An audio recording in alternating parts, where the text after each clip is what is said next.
好，我是小晴画画。我们今天呢还是画麻雀啊。我们把那个褶饰已经调好了，调稍微饱和一些，然后笔尖上调进去一点墨，调一下。然后先点这个头啊，先麻雀的头部点出来，背部最好有飞白啊，最好有飞白。好。 背部啊，一点3线。接下来呢，我们就用什么呀？用这个稍微浓一点的墨，把它的尾羽给画出来。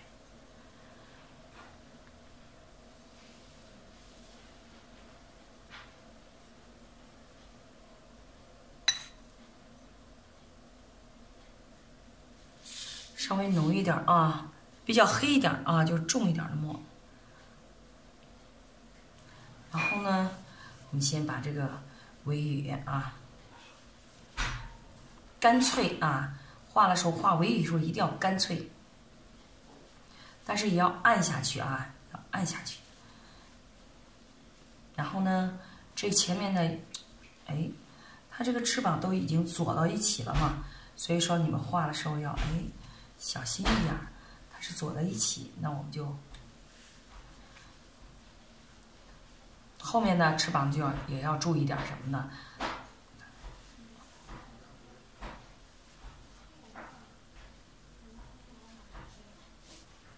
然后身上点点点子，点几下就行啊。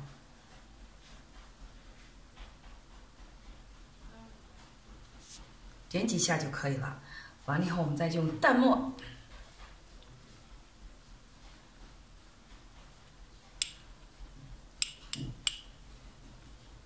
所以我们要准备好几支笔哈，有淡墨的，有这个。 重墨的，我们用这个墨，这个笔。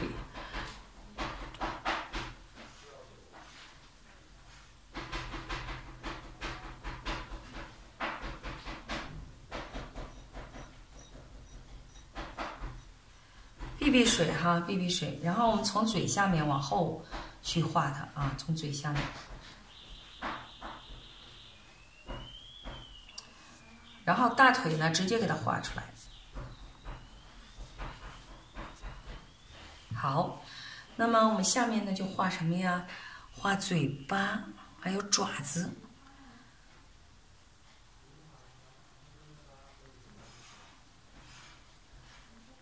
重墨啊，重墨，非常黑的墨哈。先把它这个嘴巴给画出来，眼睛按下去。 腮斑，好，这个爪子呢是要注意点了啊，爪子是往前，大腿是往后，小爪子是往前，按下，然后